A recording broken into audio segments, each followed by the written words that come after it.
Inside Foos presents FoosTalk Live. And looking forward to tonight's show. It could be an interesting one. As we look back on the 1980s. Enough about you, Tom. Can we talk about me for once? Crying out loud.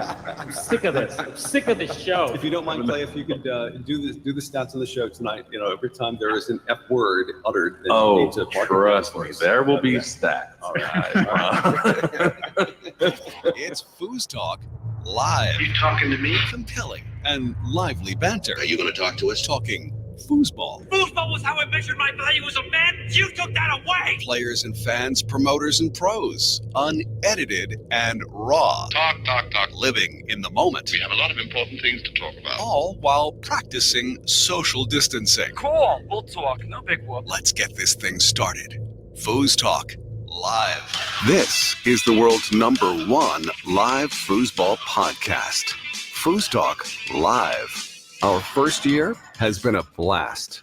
All thanks to you. Oh, happy anniversary, happy anniversary, happy anniversary, happy anniversary. Pour a cheerful toast and fill it, happy anniversary. But be careful you don't spill it, happy anniversary. Hey, FoosTalk Live, happy first year anniversary. This is Mike Green. I just wanted to say that one of my favorite things about the show is that you bring a voice to the names of the players that we hear about but may not know that much about. Makes it more personal. All right, guys, looking forward to what's next. This is Phil Schleifer of the Foosball Master Tour.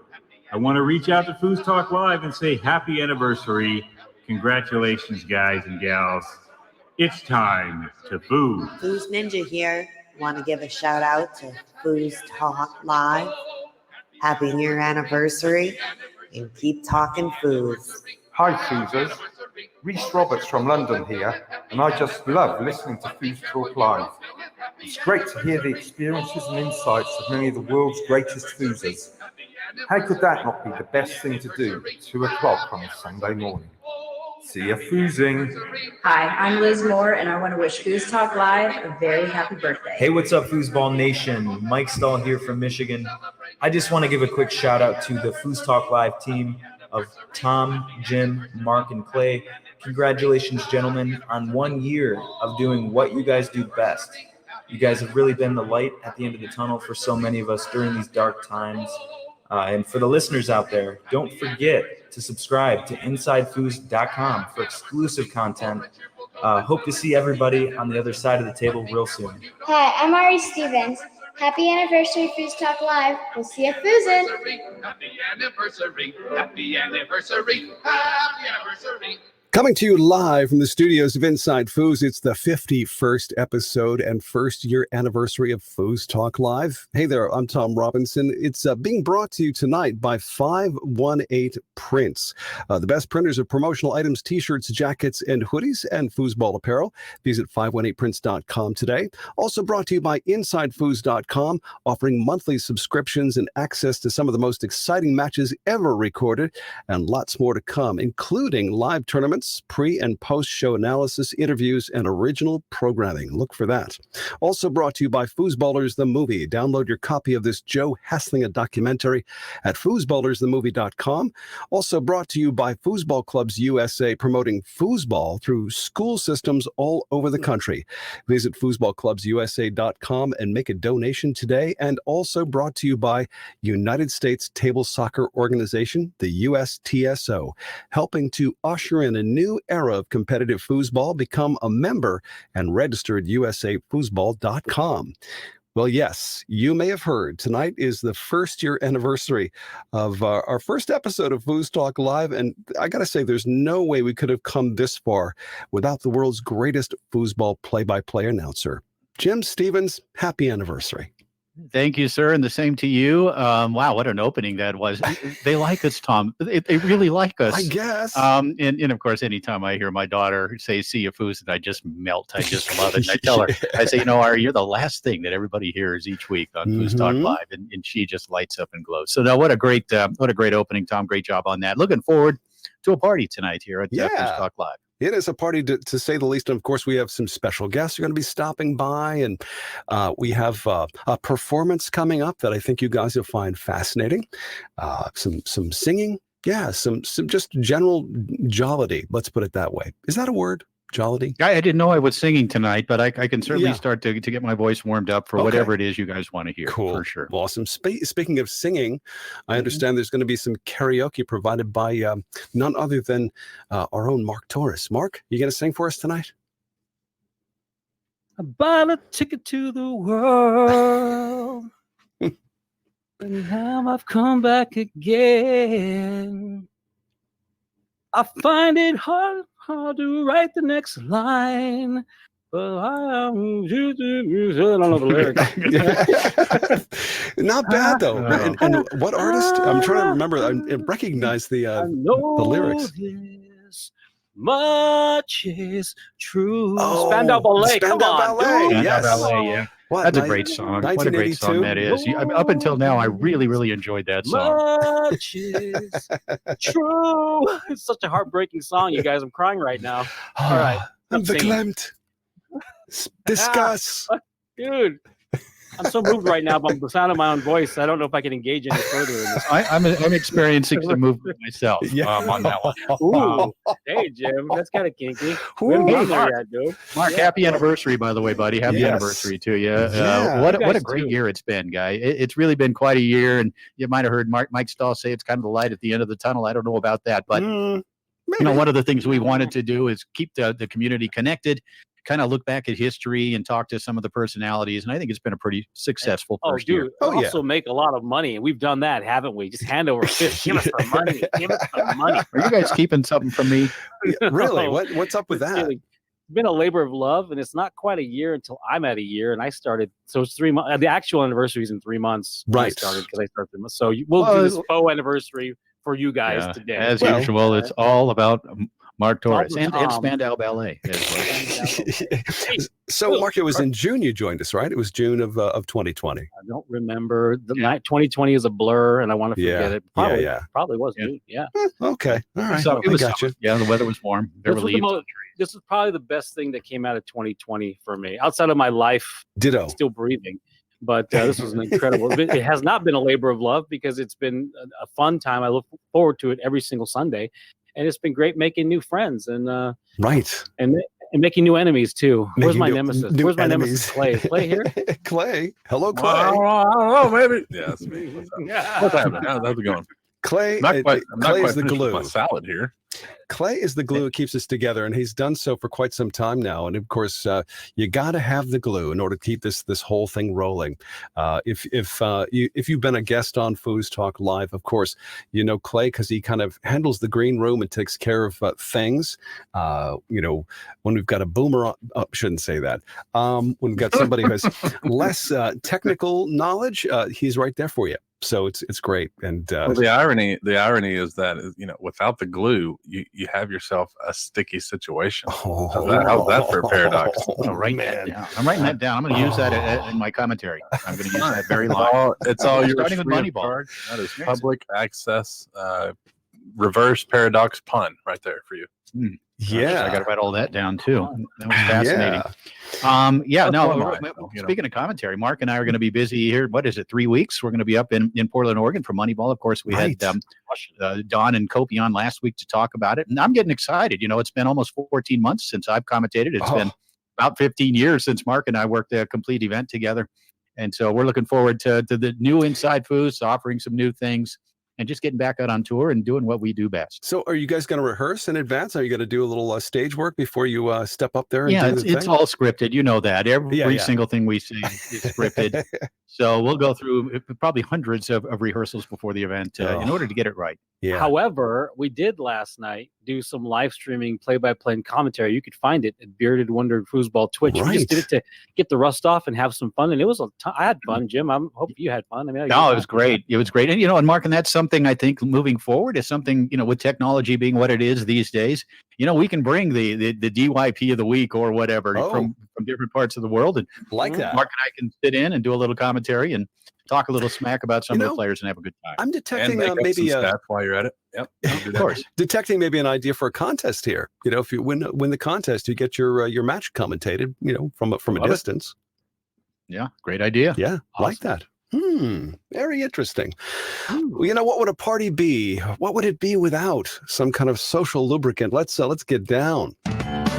What Jim and I like to do right about this time is to reveal our favorite IPA. Well, you know, Tom, the IPA actually was kind of invented by the British when they sent beer down to India. They needed a way to preserve it, and so they just added extra hops to it. We're going to have a beer, the La Cumbre Elevated IPA out of Albuquerque, New Mexico. Tropical nose, 7.2 alcohol by volume. It's called Voodoo Ranger. I find it very good. It's the New Belgium brewery. It's a double IPA called the Mercenary. MYRCENARY.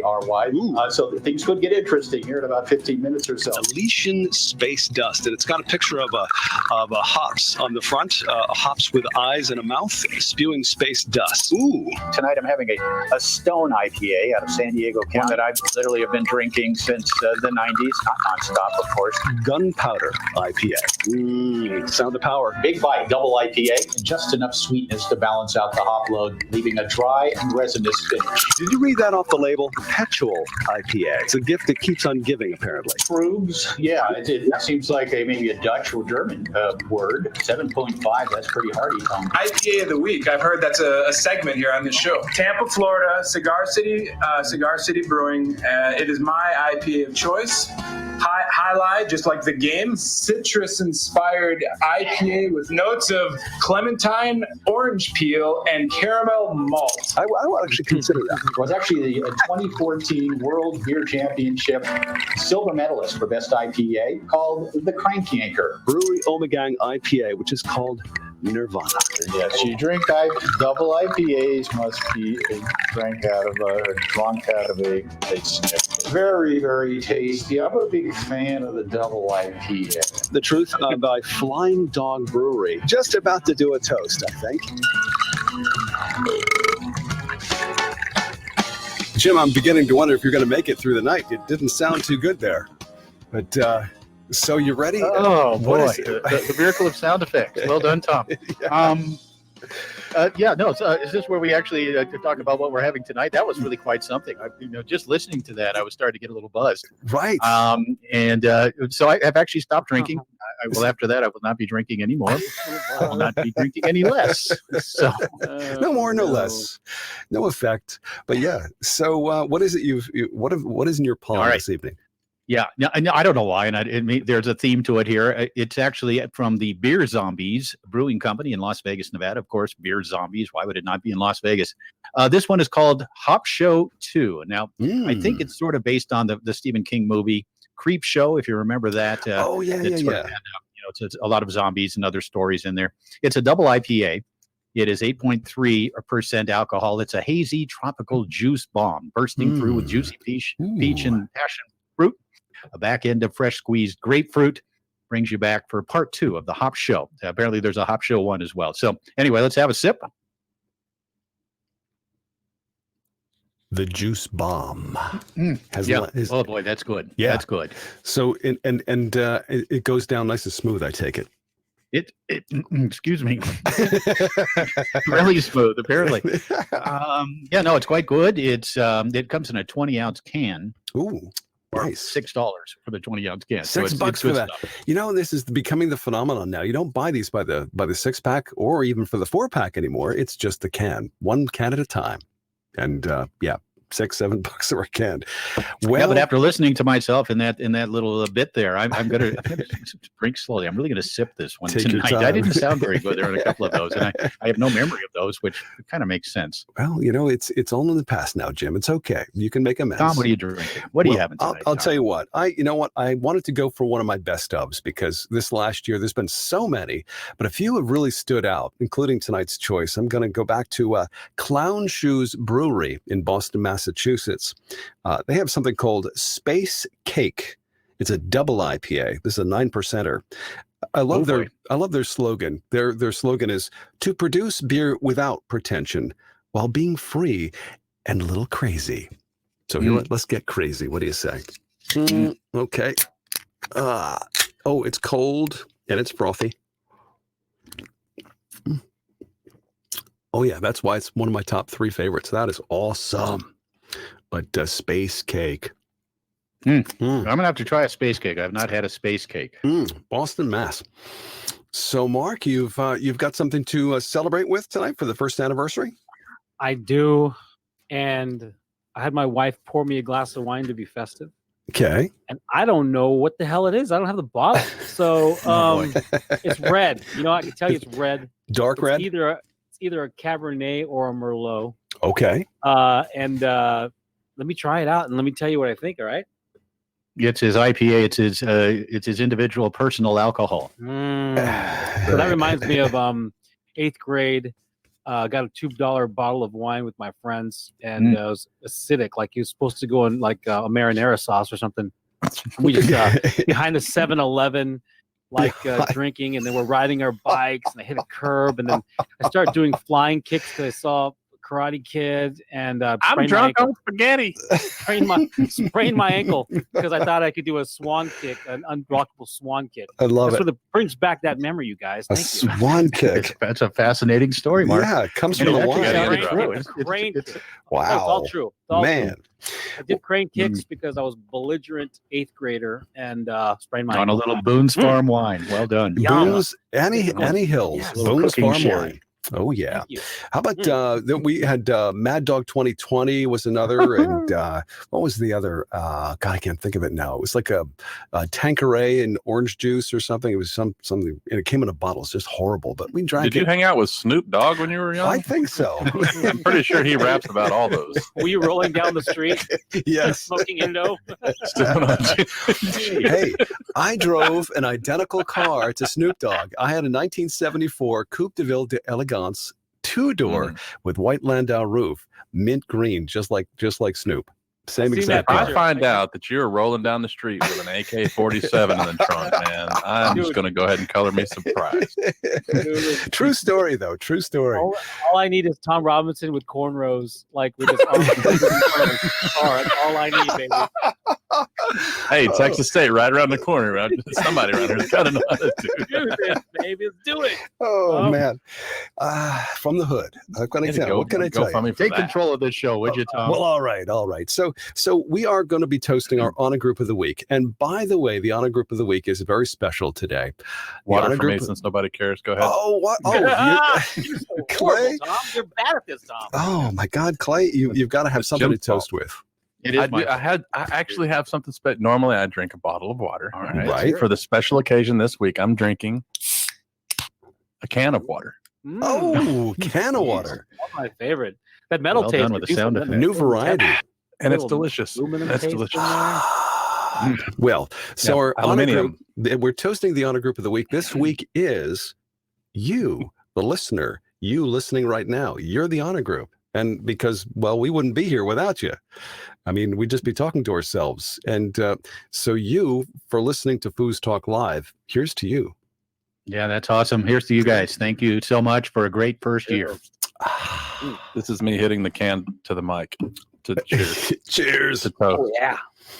Bump of the can. Yeah. Bump of the can. It's like drinking red wine vinegar. So red wine vinegar? Is that good, huh? We got a fun show planned for tonight. We've got Mark and I are going to talk about our top 5 guests from this past year without making anybody too mad. And of course, we have some other features for you as well. Yep. So it's a party. It's a party here at FoosTalk Live. Oh, no question. On our first birthday. And we're also going to be celebrating in some other ways, which you'll see. It's sort of self-explanatory, but I think it's time we take a look back in history with. This is going to be unique, to say the least. This FoosTalk Live Flashback with great moments in foosball history. This is a FoosTalk Live Flashback. 3-3 here in the fourth, and this one intercepted by Pappas. It's match point for Billy Pappas and Mark Torres. Spredeman can't connect. It has not been your typical Tony Spredeman performance. Give Mark Torres some credit. He has played very well, and Billy Pappas, of course, has been his super self. Up the table and in, and there it is. Who scored that, baby? Who scored that? Billy Pappas and Mark Torres. I don't want to say upset because it's Billy Pappas, but they defeat the hell with you, Jim. I never heard that call. The hell with advance to the semifinals of open doubles. What a performance by Pappas and Torres. Oh, you're right, Mark. Listen in next time for another great moment in foosball history. It's FoosTalk Live. So, who was it that was yelling, "Call your wife, Mark," at the end? Who was that? That might have been me. That actually might have been me. It could have been. We don't know the backstory on that match. I took a Oh, we phone call do. with my wife. Yeah, we've talked about it, but that previous game, I think it was the game before that one. Mark, during a timeout, is on the phone FaceTiming with his wife. And I was watching the video, and it cuts to Tony and Rob on the other side of the table looking across at Mark. Yeah. And they didn't look real happy with you, I got to say. But a classic match. What do you think from that did? 27. What do you think that did? The fact that do you think that brought me joy or brought me great pain that they were uncomfortable with me on the phone? Yeah, probably the former. But it was really something. I mean, great performance by Mark in that match, and nobody was more surprised than me. That was an offhanded comment, wasn't it? I like that. I was a little surprised because I hadn't touched the table in like 3 years or longer. Wow. So I was a little surprised. So is Billy the best player you've ever played with? Let me see. Yeah, he has to be. Yeah. He has to be the best player I ever played with for sure. And he hadn't touched the table in years as well. Really? Like he hadn't practiced. We both showed up there and decided to play at that tournament. If you've already heard the story, I don't even have a reaction, but there was no intentions to play together. And I just quickly realized that blocking these guys is not that difficult because it's between the ears. It was clearing, which was an issue because all the timing's off. But Billy is amazing, and Billy can do things that no one else can do with no practice for years. Wow. Billy can do it. Yeah. Wow. And again, let's reiterate that win was over Tony Spredeman and Robert Morris, who I think did get back to the finals and might even have won that year. Okay. They lost. If not, They lost that year. Well, they did. They lost to Diaz and Ryan Moore. Yeah. Right. Jeez. But they got back to the finals in a fifth place finish for Billy Pappas and Mark Torres in a Fourth place, my friend. Fourth place. We beat Warren Van Landingham and someone else to get to fourth. What we blew it is for winners to play for third. We played Lewis and Fernando, and I bricked the hell out of Fernando. Billy couldn't score on Lewis, and we figured it out after the match, which is the hallmark of a rusty team. We knew what to do on Lewis after the match, and all that 2020 hindsight is the difference between being a master team and being a pro team. We didn't make the adjustment during the match, but I bricked Fernando and Lewis bricked Billy, or we'd be at third. Okay. Anyway. Okay. So Very cool. Great event. Wow, Yes, very cool. No, it's hey guys, we got a bunch of guests coming in tonight, don't we? do. We got 5 or 6 different people going to pop their way in, including Hall of Famers, and it should be a lot of fun. And before we get to all of that, and of course the top 5, I felt after listening to some of our past episodes, we could use a little bit of class in our show. Welcome, Foosers, ladies and gentlemen. Inside Foos will now present to you the first-year anniversary performance of the FoosTalk Live Anniversary Choral Singers, conducted this evening by Dr. Mark Anthony Torres, world-renowned karaoke performer and amateur foosball world champion. Sit back and enjoy our performance. Maestro, if you please.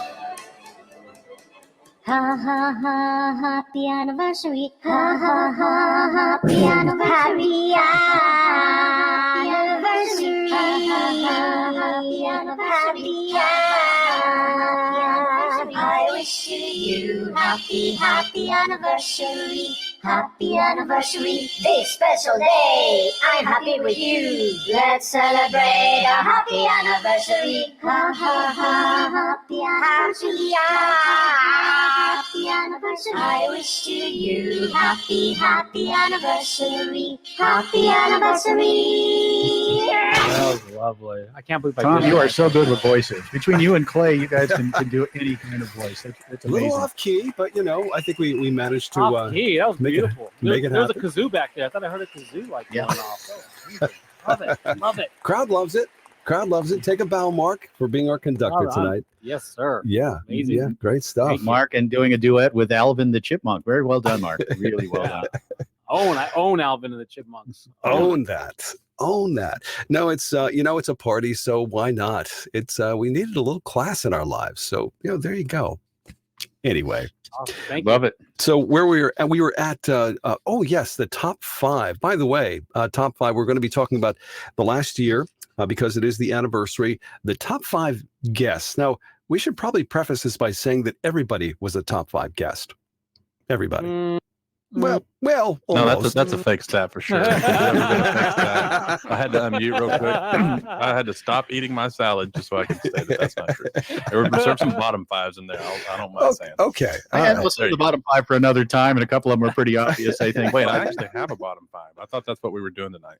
I'm sorry. Well, here's the other thing. Okay. I'm going to actually chime in as well because Sorry, I think Tom. I What's can that, be Tom? as much of an authority on this topic as anybody else, I think. So I'm going to have my own top 5 as well. So I love it. So yeah, let's go ahead with this whenever you guys are ready. Let's do it. Time once again for the FoosTalk Live Top 5. 5, 4, 3, 2, 1. Here's Jim Stevens and Mark Torres. And Tom Robinson. Yeah, thank you. This was an interesting one, Mark and Tom, in that, you don't really want to tick anybody off. You don't really want to play favorites. There were so many great guests this past year. One of the neat things is, and I think Mike Green mentioned it in his comments earlier, about how we are putting, words to faces and names and getting inside their games and their history and all of that. And it was really a great year. I mean, I learned a lot from so many of these great pros from the 70s, 80s, 90s, et cetera. And so, for me, I'm not going to say it's necessarily my top 5 favorites, but certainly top 5 memorable ones for me. So, and I know, Mark, again, we always kind of take different perspectives on this, and maybe yours is a little different tonight as well. Yeah, we just get right into it, man. Let's just go. Come on, Tom. Go for it. Give it to me. FoosTalk Live Top 5. Number. I just picked my favorite people. I don't even know if it had anything to do with what the quality of the show was. So 5 Californians, okay. But I got Dana Marr at number 5. Dana Marr, so I think there's something to setting expectations or having expectations, and I didn't really necessarily have high expectations for Dana. Not that I had low expectations. It was just kind of like, Dana's going to be great. And Dana comes on the show, and he has such a rich, developed history of the game, and there's a lot of nostalgia that I could relate to because he's from Northern California. Just some of the how about some of the master tactics, kind of the what he tried to do to coach and teach people that were listening for any competitive tips. If you listen carefully to that show, he gives you tips on how to be a master goalie. And one of the things I love about Dana, I love the subset demographic of boozers, high-level competitors that don't have the natural ability. And Dana will be the first to tell you the lateral speed and power and being quick to read and execute, that's not his forte at all. I know Dana very, very well, and I'm thinking he articulated on the show. But what Dana did do is he made the most with the abilities he had, and he had to work that much harder because he's not Billy. He's not Ryan. He didn't start playing when he was 7 years old or 9 years old, 7 years old, really. He didn't do that. So I love the guy that worked hard for everything they have, that achieved probably the best results they could with what they had and their partners. And on top of that, he had a rich background to share. So my number 5, Dana Marr. Yeah, no, Dana was great. He really was. And not to say we didn't have expectations. We know how good of a communicator he can be, but I think he surpassed even those fairly lofty expectations that we had. He was really good on the show, no doubt about it.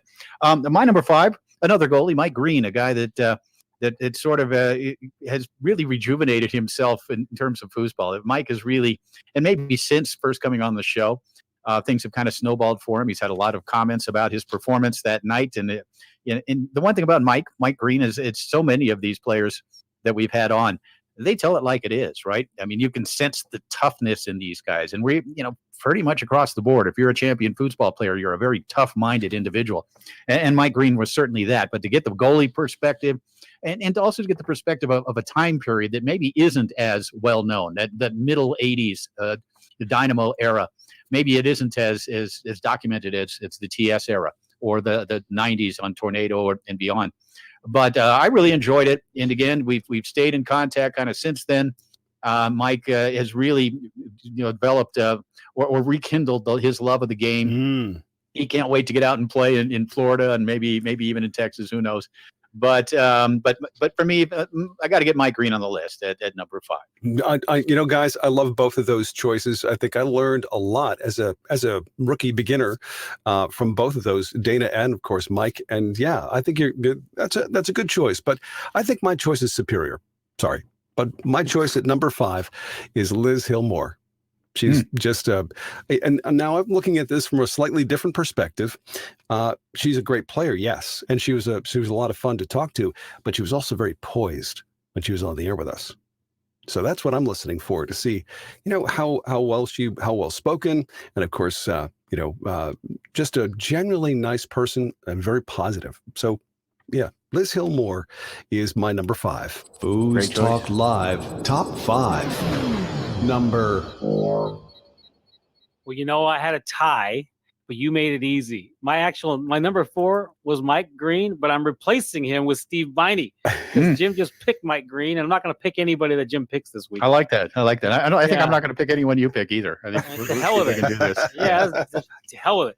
I'm going with Steve Beine, and the further these guys go back, and we're going to get into some more of these later. The guys that can go back, like the guys that were there from the very beginning, the elder statesmen that people have nothing but respect for. When you've been around a game for close to 40 years, competing at the highest levels, and people don't have a bad thing to say about you. Well, not like anyone would say a bad thing to Steve Beine's face, because he'll just pummel them into the ground anyway. But if people don't have a bad thing to say about you.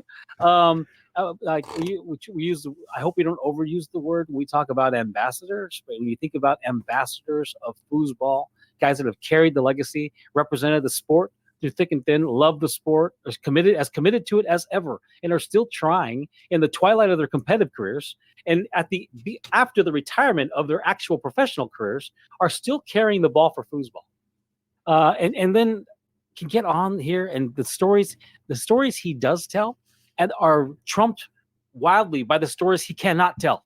The stories he cannot tell are the stories you got to get him to the bar in Vegas or somewhere and get the stories that he can't tell. In private. So Steve Beine, love Steve Beine. The top 4 I have could easily be interchangeable at number 1. I got Steve Beine at number 4. Yeah, and apparently the willingness to pummel people into the ground is not a bad thing. That's only a good thing. Now I'm now going to X Beine off my list because I do not want to have anyone on there that you do. My number 4, I'm going to go with Ryan Moore. Ryan, of course, great player. Oh yeah. And if you ever hung with him, he's kind of a funny guy, fun guy. But man, he was really good on the show. I mean, he really explained a lot of things and really took care to really come up with good, long answers, intelligent answers, giving his insights.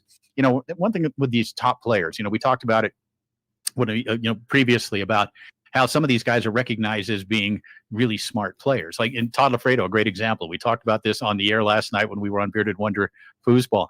But in his youth, Todd Lafredo was a talented guy, right? He was an athlete on the table. Wasn't then when he gets older, he's considered the professor, right? And you forget that guys like Ryan Moore and Tony Spredeman and Billy Pappas are not only super talented, but also super smart on the table, very high IQs. Yes. And I think in the interview that we did with him in that talk that really flew by, was very entertaining. He was really good. We kind of got a sense of that, of how he sees the game, how intelligent he is on the table, how high his foosball IQ is. So for me, I got Ryan Moore at number 4. And Jim, I would say Ryan Moore certainly deserves to be in the top 5. There's no question. But I got to say, me personally, when it comes to the number 4 pick, I really think this guy is one of our regulars, but he's also a great personality. And I know he was an intense player back in the day. Steve Murray. Steve Murray comes in at number 4 for me, and just love the way he talks about his days, and he pulls no punches whatsoever. Yeah, for sure. Yeah. And, let me interject real quick on Murray. I actually did not put Steve Murray in my top 5. I did not put Tom Yore in my top 5 because they've been on several times. These are guys, they're almost like they're regulars, right? They've been on 3 or 4 times now in some cases. And so I don't look at them anymore as it's an individual show. They're show contributors almost. So I did not put either of them on my list. Fair enough. And I also want I also want to kind of shout out to like Rhys Roberts, who's listening at 2 a.m. Yes. But that's trumped by a Caterina Sarbalescu in Romania, who is 2 hours later than Rhys even. And she was on with us at 4 a.m. That's so credit right. to those two That's as well. right. Yeah. No, it's and we'll have to see how long that record holds. Who knows? We might have somebody from Asia someday. You just never know. That could happen. Mars. Yeah, Mars. Okay. Let's move on. FoosTalk Live Top 5. Number 3. Well, I did put some people that Jim noted on my list. And my number 3 is a guy that you'd have to know we have a little bit of an odd history. So this gentleman is the consummate foosball professional who worked hard on his game, respected the game, committed to the game, and did that year in and year out. Was the epitome of a foosball professional. I was the opposite of a foosball professional. I turned pro and immediately stopped practicing, showed up to tournaments anyway, hacked around, upset seeded teams, and then failed miserably after upsetting those seeded teams because I was out of practice. Lounged around the game for no good reason other than to hang out with my friends, and would come in later years, would come to the tournament for one day, get belligerent, and go home. So Tom and I were at opposite spectrums. Tom Yore Sr. is my number 3. We'd get in the booth together, and Tom, who really I didn't early on at Inside Foos, I didn't have the respect of the masters because I wasn't a master player. I wasn't even a master practitioner. I didn't even own a foosball table. So here I am up in the booth pontificating on their skills, their tactics, their strategy. And I really, in their minds, I didn't really have the right to do it. Guess how much I cared about that? Less than 0. I didn't care. I didn't care at all. But Tom Yore would get in the booth with me, and there was a palpable kind of like antagonism. Like, Tom's here working hard to play, and I'm here talking smack. And then I just go home, and these guys go. Anyway, I love Tom Yore. He goes on the show, and he's like, he's a brain. He's got a great foosball game, and he reminds me of Dana Marr in the sense that he had way, no disrespect to Dana. Tom Yore is way more naturally gifted athletically, but Tom Yore still does not represent the skill level of a Billy Pappas or Ryan Moore. He's not that guy. No. What he is he's a hardworking, smart player who pushed the limits, won a world championship, and is a well-deserved Hall of Famer. And he gets on the show, and he enriches the show every time he's on the show with his experience and his articulation. He's a consummate pro. Ultimate respect for Tom Yore. He's my number 3. Yeah, you said it there. Articulation. He's a great communicator. That's the other thing. Yeah, he knows the game really well, but he's very good at articulating the game as well and his viewpoints on it. So I always enjoy spending some time with Tom as well. My number 3 is a guy that kind of came on last minute. I think we were scheduled to have someone else on. It might even have been the Johnny Horton right time we were supposed to have him on. Instead, we quickly and Mark hustled and got this gentleman on. And he was great, and that's Chris Doobie. Chris Doobie, of course, the professional midget wrestler and the great U.S. Open champion, and just a great dude. And he came on, and he was feisty, and he was telling stories. And again, another guy that some of these guys are almost professionals when it comes to their abilities to express their thoughts and feelings, and et cetera. And I thought Doobie, just the toughness of Chris Doobie, just how tough he is, and talking California and foosball with him. And talking U.S. Open when he won that title, and a guy that really there's no quitting this guy. He's always had to be an overachiever, right? And he showed it that night. I really enjoyed the show with Chris Doobie. And for me, he's certainly my number 3. Chris Doobie, he was our number 40 show. I actually wrote down some of these numbers. Right. He was our 40th show. Mike Green was on show number 34. Ryan Moore, show 25. But Chris Doobie, for me, is sitting there at number 3. Another great pick, and I'm totally down with both of those. But I have to tell you, again, I'm going back to those people that really are poised and really know how to carry themselves with a broadcast. I got to go. My number 3 is Midori Kimura. I mean, she's been a guest host. She stood in for you, Jim, a couple of times, and just and a terrific player who's she's just recently turned pro.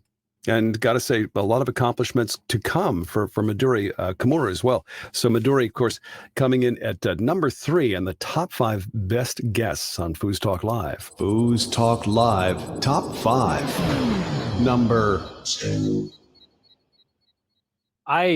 You guys get this about me now after doing so many shows with me. I love the history of the game, man. I love it. I love it because as time goes and as the decades pass, it gets more and more romantic, and you could even distort things a little bit. What's wrong with a little revisionist history? Although it has its ceiling, right? I mean, we've had guys on the show that have given us stats that are like, we're very kind and diplomatic about it. Anyway. So I love this old timey pictures, black and white picture that you could find on the internet. And in that picture, you got Doug Furry, you got Wiswell, you got Lafredo, you got Johnny Lott, you got Laurie Strands, and you got my number 2. Kenny Allwell. Oh, my number 2. Mm-hmm. Kenny Allwell. So these guys that this guy played in the biggest matches, the 3 or 4 biggest matches of all time in the 70s. Yeah. And the 70s is the one era that I don't remember and I never want to forget. I was too young. Just getting these guys and listening and like having a push kick shooter that worked, that did the 10,000 hours, that traveled the country in a van or whatever the hell they were driving back then, just traveling the country playing foosball and taking pictures and going around the country with all these hopes and dreams. And you could tell the stories because he was there.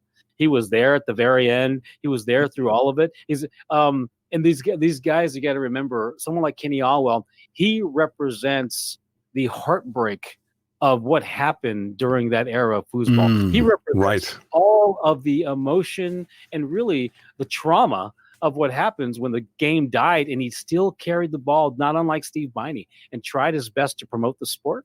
And has been an incredible diplomat and still loves the game. And we've been in touch with Kenny, and we kind of dragged him back into it. And so these guys have forgot it. They actually, some of them tried to forget the game in certain ways.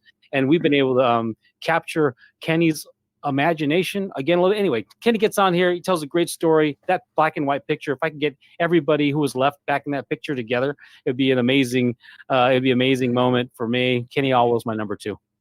Yeah, of course, Kenny, one of my great friends and a great foosball man. And again, another guy that is so articulate, right? I mean, professionally so. And Kenny also has worked in the booth with me, and he's done presentations throughout his foosball and business career. It's a great foosball mind. And you mentioned, and that was a theme we've had throughout this year when we've talked to guys like Steve Beine and Mike Bowers and Bob Maloney and Ken Allwell. And we got to experience the crash of Inside. We got to experience the specialness of that decade and kind of relive it and romanticize it, the traveling week to week in the van, really touring, making some money, living the life, and then experiencing the devastation of the crash of tournament soccer in 1981. And we've got it from several different viewpoints. And that's one of the things, looking back on this year, that I have found so fascinating. I mean, I was already aware of it. We're all aware of it. We know what happened. But to hear it through the eyes of these people who it affected so closely was really remarkable. So now Allwell was great as well. And again, how can we pick out 5? And we're going to end up with about 13 or 14 here, which is great. But my number 2 was a guy that wasn't a player from the 70s, wasn't a player from the 80s. He was a player from the 90s, but could tell you those stories as well. And another guy so tough-minded and really willing to pull no punches when talking about things. And that's Lewis Cartwright. I thought our interview with Lewis Cartwright, the way he again, fearless, right? Will say anything, but will break things down. He'll say things. Suddenly he said something and you go, huh. Whoa, that's really interesting, right? In some big match he played or some strategy he used or whatever. But it was a fascinating hour and a half that we spent with Lewis. And that was, I'll tell you what show that was if I can find it. But it was fairly early in the season. But it was very educational, I think, for everyone. But also it really demonstrated just how tough-minded these guys were. That was show 13. That was early in the season. And Lewis Cartwright, a guy, multiple world championships, and just as tough-minded a player, I think, as we've ever seen. And then, Mark, I know you agree, you know him well, but this guy is tough, right? He is tough. And that really exemplified itself that night. And it was an entertaining time that we spent with Mr. Cartwright. Yeah. I can say a quick word about Lewis before we get to Tom. The thing that this show does that I love about this podcast is that many of these players, whether they like it or not, as master players that still kind of consider themselves competitors, they naturally withhold information. They naturally, because they still see themselves through the filter of, I might compete with this guy, but this show kind of disarms people and lets them open up and maybe say things that they wouldn't typically. The show is inviting for them to express tactics, strategy, and deliver on things they would. So this is an incredible learning environment. And Lewis, that was a moment where you hear Lewis, like Lewis is typically a quiet guy. He's a man of few words. You get him on the show and you realize how much depth there is. And you hear some of the master processes that you would not hear unless they were on the show. I love that pick, by the way, Jim. Great pick. Yeah, absolutely. Well, I got to say, learning really kind of took me into my second place in my list, simply because this takes us way back to last summer.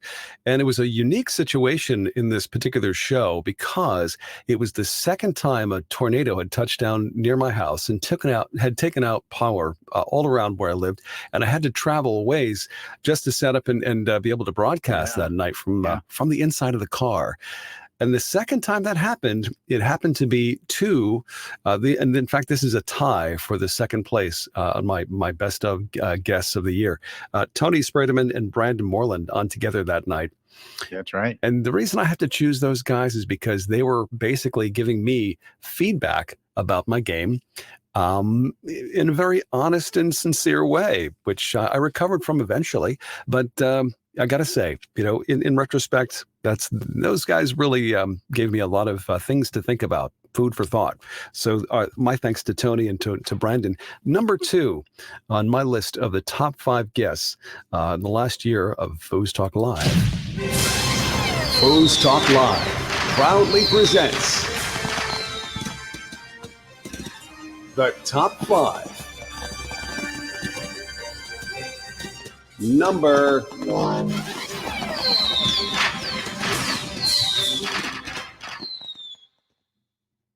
Well, it's going to be a total fanboy pick, right? Because at the end of the day, it's about whoever I like. No, I mean that half-hearted, mostly joking, but not really. This is the 40th time you're going to hear this story, right? It's 1988, and I start playing foosball in a arcade, and we get a poster on our wall, and I got the poster up at 89 basically, and it's in the whole summer I'm practicing every day and night, and the posters of Steve Murray. Oh, he just tripled, and he's on the poster on my wall, man. And it's like 100 degrees scalding in the summer because there's no air conditioning in San Jose, California, in a house built in the 50s in the garage. So Fernando DeRosa, who's like a 120-pound immigrant kid, and me are in my garage in the 100-degree heat. By the way, the whatever the water heater is wrapped in asbestos, so it's probably still affecting us to this day. We're just out there sweating our asses off playing foosball with the Steve Murray poster on the wall, and everything's be like Steve Murray, be a triple at the Worlds, and we work, and I don't win a single event. And the whole time, Steve Murray's on my wall, and I didn't win anything for the whole year. The first tournament I ever won, Draw Your Partner Anything, was 1990 Amateur Double Worlds. And I'll never forget, put those two things together, Steve Murray, and how hard I practiced and how hard I worked. And so foosball was all about that poster on my wall. It's an unforgettable memory. I'll have it forever. And then I had so then I get home from the 90 Worlds, and I got to take the SATs, and I got to get ready because I graduated in 91. And that's it, man. Foosball's basically like dies for me because of school. But Steve Murray gets on the show, and I know what's behind Steve Murray. He's not a perfect guy. He's probably a perfect grandfather. But what he is a raging flipping maniac for 30 years as a competitor, like a cut your throat, kind of beat you at any cost. And I love that. I love all the fire, and I love all the fury. I love the whole thing, the whole shenanigan. I love the whole thing. So Steve Murray is easily my number 1. Yeah, Mark, you did it as best as you could in that garage. I'm picturing Mark licking the lead paint off that garage wall. But oh God, cereal poured in cereal with milk, dude. That's how we did it. Go ahead. My number 1 is a guy. Again, we're going to go back to last summer when he first came on the show. A guy that again was very, very verbose, very loquacious, very articulate, and basically changed the course of FoosTalk Live. And I'm going to go back to episode number 9 when we brought in a guy named Mark Torres to come on the show as a guest, right? And I'd already been talking with Mark. Of course, I've worked with Mark for years and had great chemistry and really enjoy. I just enjoy talking foosball with Mark. But he came on the show, and I think I know for me, it was a no-brainer to think, wow, this would make a great third host of the show. And I think maybe, Tom, you kind of got that idea as well. I think we talked about it. Yep. But it changed. It literally changed the course of this show, and it made this show, it was already pretty good, with what Tom and I were doing. But it made it even better. It really brought this other element into it. And you were a guest, Mark, the first time you came on here. You were not a host. We brought you on to talk foosball with you, to kind of see where you were with things and enjoy your particular style of communication. Style, I like that. But for me, the biggest, the most important, and for me, certainly, we're friends, but I also am a great fan of this guy, and that's you, Mark. You're my number one here tonight, and it has nothing to do with your 1990 amateur double throw championship ad nauseum. Has nothing to do with that at all. It's just what this show then became. It really took it to another level. Tom, and I think you would agree with that as well. I don't think you have him at number one. But for me, that was really the left turn that we took that took us to a whole nother level here at FoosTalk Live. So number one for me, it was you, buddy, Mark Torres. Let me just say thank you, man. Let me say thank you. And That's there's awesome. a completely memorable scene of Al Pacino and The Godfather 3 saying, "As soon as I think I'm out, they pull me back in." I feel like probably Kenny Allwell feels the same way, but Yeah. I don't regret it, man. I'm back in foosball. Like, I'm deep back in foosball, and it's a perfect timing for me. So I love that I'm your number one. I couldn't be more grateful. Thank you so much for that, and I'm excited to be here every single week. So Mark, you're always going to be my number one. Right after Jim. But I know when my bread is buttered here. No, my number one is complex, and just like the show. My number one is Blake Trevor Bacon.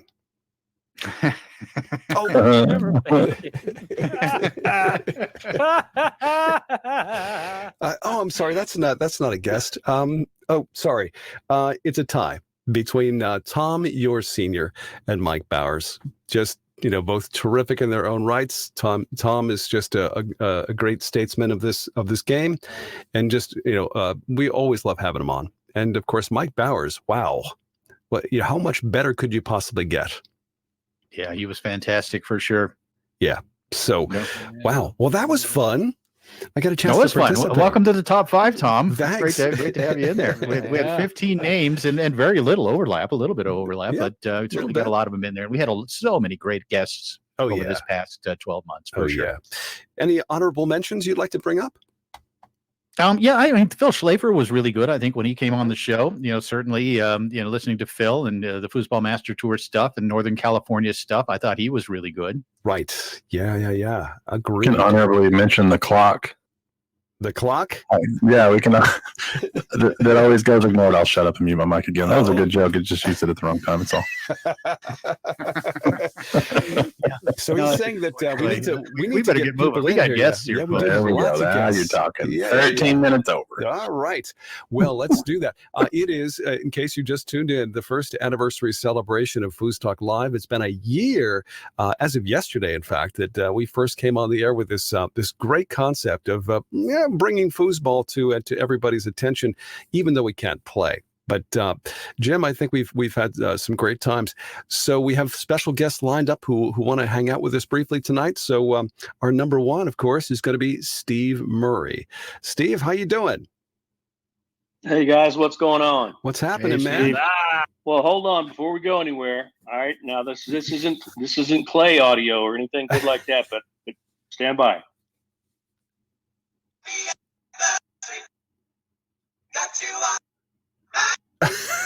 It's Little River Band, Happy Anniversary. I know that song.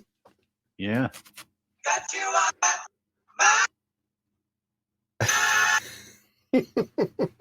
So, Tom, you kind of stole my thunder, buddy. I mean, how in the heck do you top the Chipmunks with the Little River Band? Yeah, right? That's great. It's impossible. Great choice. It's absolutely. Great choice. It's good to know you anyway, know your music. No, you should have just played that 45 on 33. You know, hey, listen, you're showing off my collection and my age there, Jim. Come on, give me a break. But first things first, and no BS. Happy anniversary, guys! I can't believe it's been a year. It's literally flown by. Thank you. And honestly, I think this show, without blowing too much smoke up your rear ends, has really helped the Foos family get through one of the most difficult years in most of our lives, as far as us Foosers, right? Yeah. I mean, you kept everybody thinking about it and talking about it and watching videos and stuff like that. I mean, honestly, the show has really been helpful in trying to get us through a tough period. So thank you. I really think I think you guys deserve some kudos for that. And you know, again, I don't want to blow too much smoke, but it would have been really, really, really boring without you guys. So good job and congratulations on your anniversary. Well, when we record that, it would have been really, really boring without us guys. Let's use that in our next promo. We're using that. So yeah, your next promo too. It was fun last night. I didn't realize you were warming up a little bit, doing some play-by-play, but it was good to hear you hooligans do a little warm-up last night at the Saturday night draw.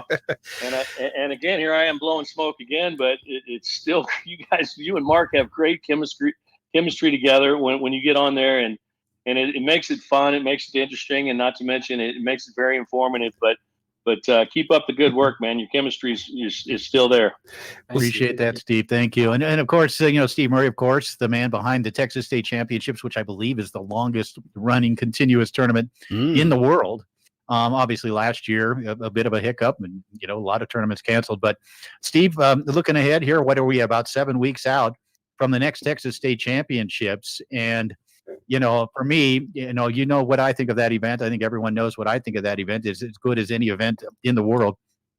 And I'm looking forward to getting back out there in Texas with the full Inside Foos crew and making some things happen and enjoying all the work that you've put into it over the years and talk a little bit about what we can expect from this year's event. Well, first off, I've been pretty lucky and pretty blessed. I've had some very talented people around me that really are the nuts and bolts of the event, and I just try to do my part to put them in a position to succeed and make our state tournament, which has been, you've called it the fourth major many times, but I just want to put everybody in a position to succeed and make that tournament stand out a little bit from other events. And when I say stand out, I don't mean stand out as in like a carnival atmosphere. I mean, I want it to stand out with always first and foremost the level of competition in mind. From day one, it's been our focus to bring in the top players. And when you bring in the highest level of competition, in most cases, the other players will attend just to watch the, not to mention the great players of Texas, the John Smiths and all those guys, but you got the Todds, the Tonys, the Ryans, Robbie, the Colorado bunch, all that. I mean, the Rue family, you name it, they come to this event, all the Florida group. It's a pleasure. And we knew if we could lure those people to our event and provide a first class, highly competitive event, it would turn into this. And that's exactly what's happened over the 30 years we've been running it. Yeah, no, it's so exciting. I can't wait to land in Dallas and go there, drag my stuff there and just, set up and have some fun. Tom, I'm sorry, Jim, go ahead. No, I was just going to say, and we're looking forward to having Tom down there as well. And Tom, when you land at that airport at DFW, it's like a 7-minute ride, a shuttle ride to the hotel, which is really nice. Oh, that's great. Yeah, love that. Go ahead, yeah, and by the way, Jim, that's by design. We wanted to make it as easy as we possibly could for the players, because it's not easy. You come flying in somewhere, and if it's difficult, you got to worry about your ride to the hotel and your ride back to catch your flight home and all that stuff. So we focused on trying to get a good site for this event that would make it convenient for the players. I think we've done that.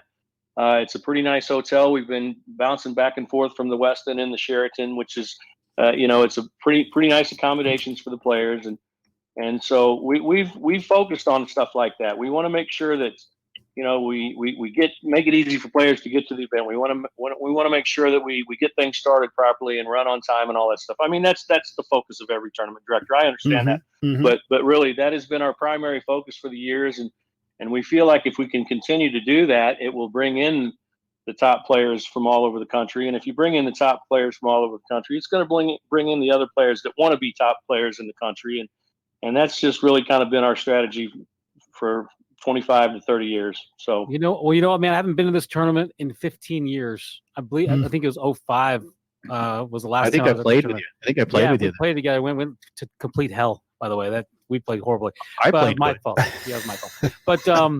But what you are known for, Steve, is throwing a top-notch event. You are known for throwing a professionally managed, organized event for everybody to come and enjoy themselves. And I remember that back then.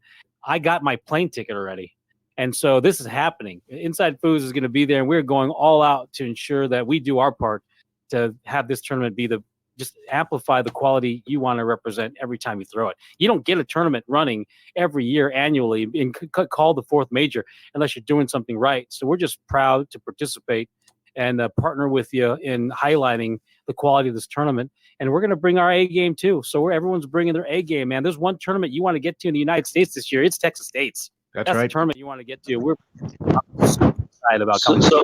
So Mark, thank you for those very kind words. And I will go back to, we've been very lucky. I've been working with the same crew, Jason, Brittany, David, and our setup teardown guys. I mean, basically the same guys year after year. And I'm telling you, they're as good as anybody out there. And so they've made me look really good for a long time. And without them, we couldn't pull that off. But honestly, I've been blessed to have some talented folks around me. And again, it all falls back to you try to provide a quality event, and you make it happen the way you say it's going to happen. And after 25 years, the word gets around, and people, they finally decide to give us a shot. And when they do, they're usually pretty happy about it. Great reputation. Absolutely. Steve, we have a caller. Mike is on FoosTalk Live with us. Mike, how you doing? Thanks for joining us. Hey guys, it's Mike Green. What's happening? What's happening, Mike Green? Well, Mikey, going to say happy anniversary, and kind of hard to follow Steve Murray, the legend. But no, it's easy. It's easy. I'll be right out of your way in just a few seconds. Here we go. I just wanted to, in fact, let me just hit on a couple other things. Jim had asked about the tournament. We're certainly going to have the right people here. We got the Inside Foos group coming down. Mark, the new endeavor. We're super excited about having you guys come. We're going to have the USTSO guys down there. Can't wait for President Donald to be there. Donald Wilson is doing a great job over there. When Robbie's coming and all the Donald USTSO is still president? Guys, I believe he is. Donald Wilson, sir, not Donald Trump. Okay? Wilson. But you never know. Trump might make an appearance. But no, listen. Let me retract. What else has he got to do? Exactly. So if I could get back to the point, we're gonna have the people who matter there at this event that are going to be able to talk about the future of the sport. And it's going to be good to have USTSO there and their vision of the future. It's going to be good to have the Inside Foos group there and their vision. And I just believe it just really enhances our entire program. Oh, and before I forget, don't forget we're going to have the best stats guy there for the whole weekend too. Oh yeah. All right, which you need to start putting him on the publication here a little more. He's got the perfect radio voice. Oh, he does. No, I agree. We encourage him. We do encourage him. It's his choice to kind of stay in the background. And although I think he's being held hostage, I think by Tony Clifton these days. But he's many personalities that we haven't heard yet, I'm sure.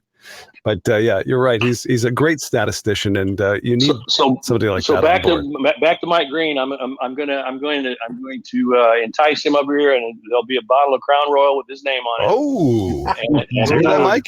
I may or may not partake in that bottle, but it's certainly going to have one for him. And I will just end by saying, I hope you guys are checking out what our local guy's been doing with his program, the Bearded Wonder Productions. Have you guys been checking that out? Yes. Yep. Yeah, it's amazing. So good. That's going to be another part of the Texas State, and I just hope everybody's paying attention to what Jason's been doing with his program.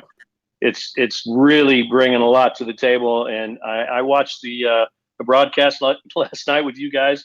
It was so much fun. I mean, you can watch anything without sound and commentary. It's not the same. And last night was was such a great step in the right direction. So Mhm. I'm excited about all that. But guys, I'll get out of your way. I thank you for the opportunity. I wanted to say hi and happy anniversary.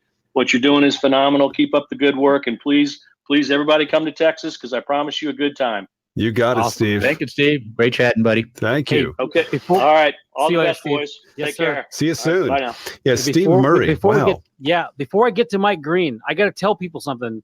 So we're so busy with the launch of InsideFoos.com, so busy that we haven't even been able to brand or market the swag on our Kickstarter.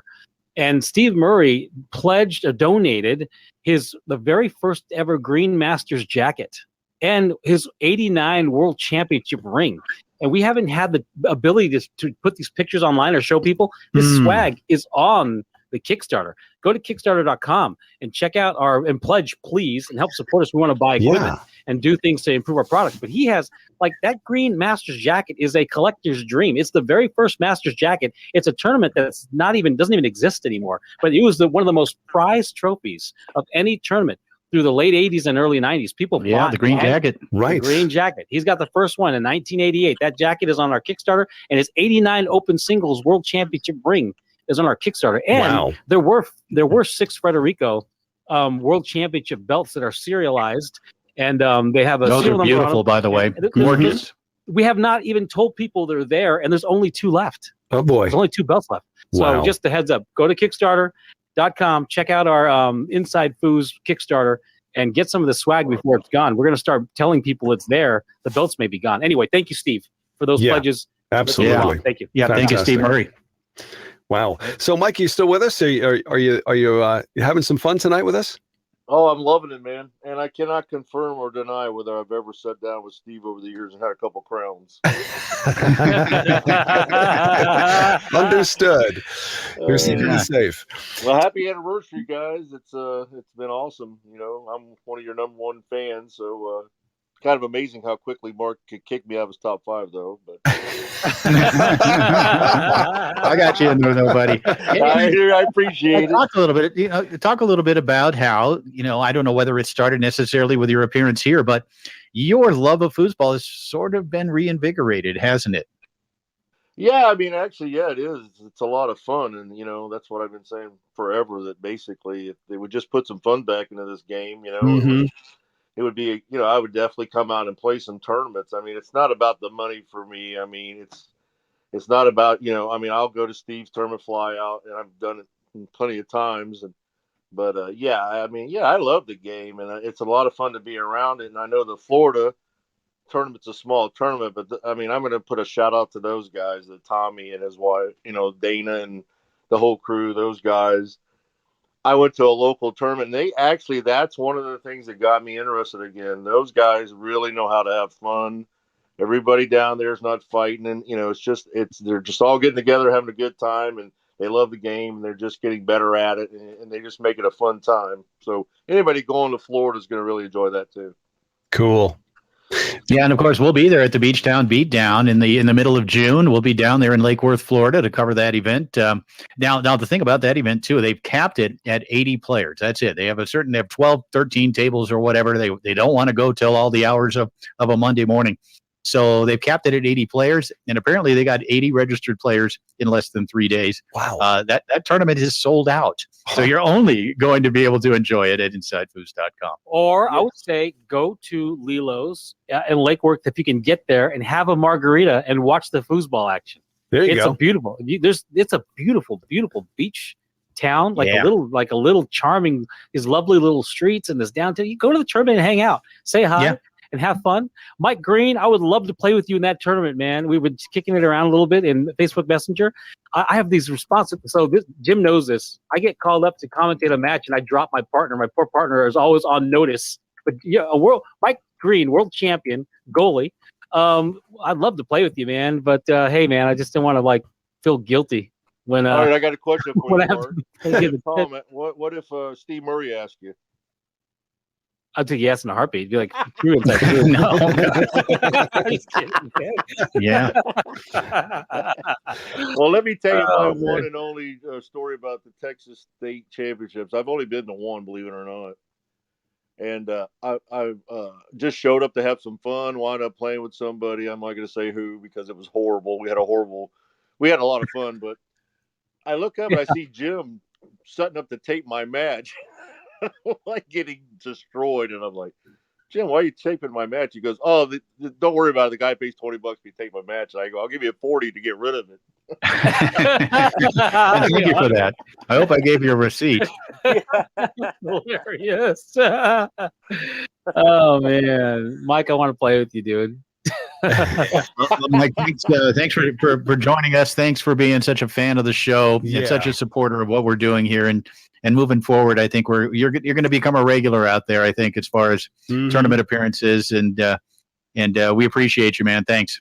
Yeah, I appreciate it too, man. I appreciate you saying that, and I really enjoyed it and being on there and everything. So actually, that's my favorite show with me. Not because of me, but just because you guys actually asked me to be on. It was a great honor. So love you guys. Have a great time. And Thank you, happy man. anniversary. Thanks, buddy. Love you. Thanks, Mike. You, Great to have you on FoosTalk Live.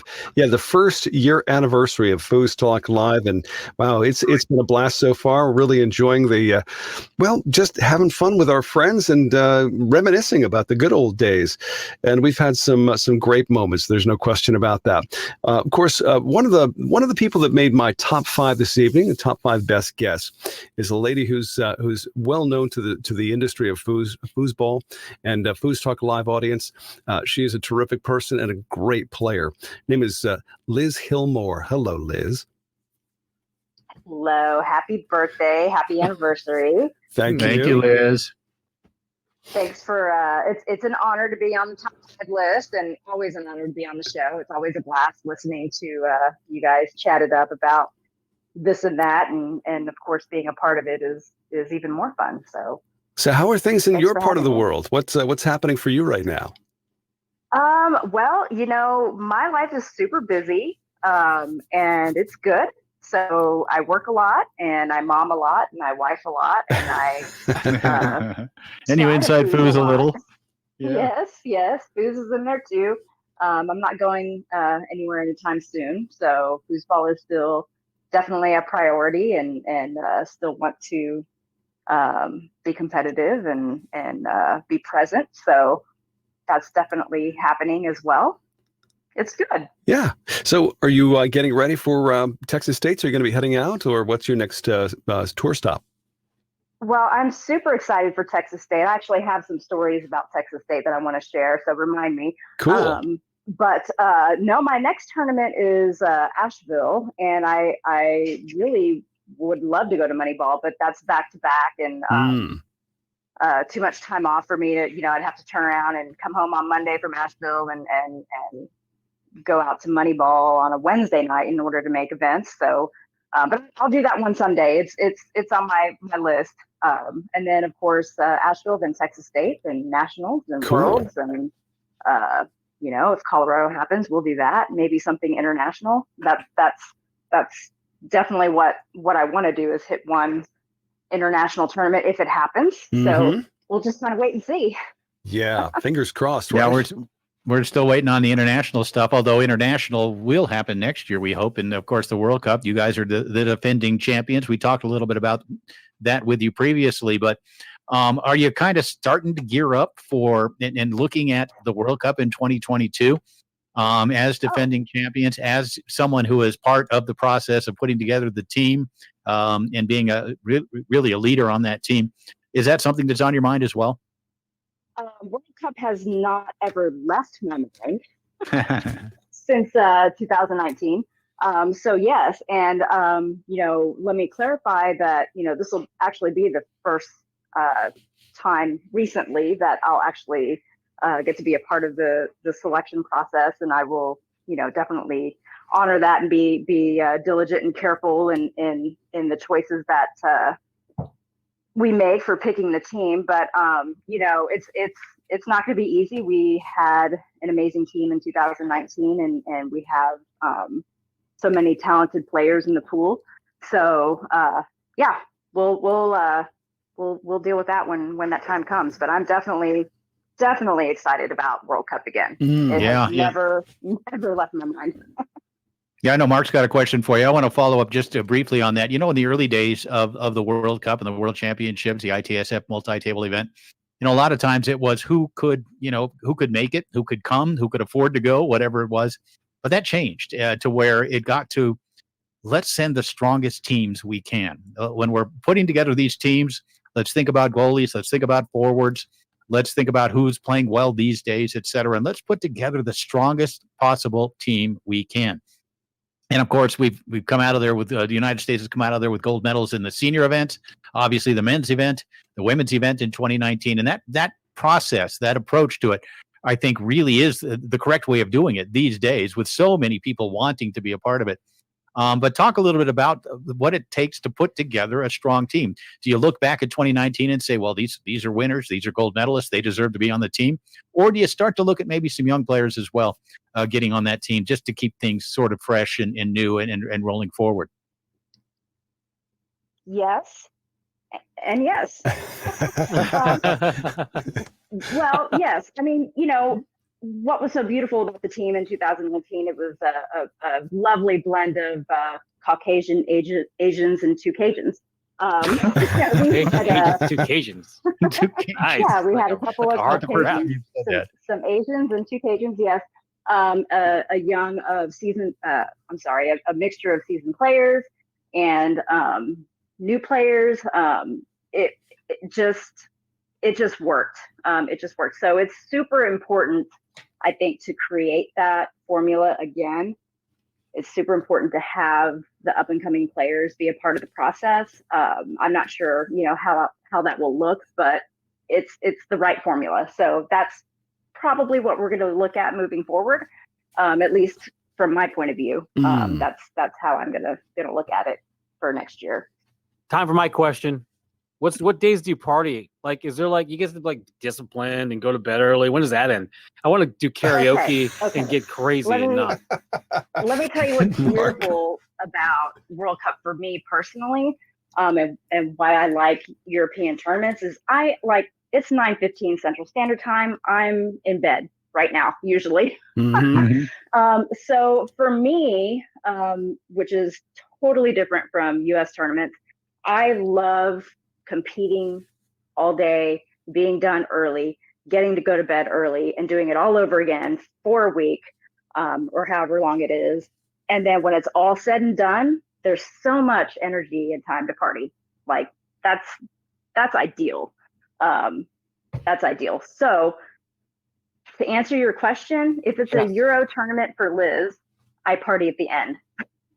There you go. Cool. Sunday night. Now, having said that, you will probably find me with a beer in my hand at some point throughout the tournament.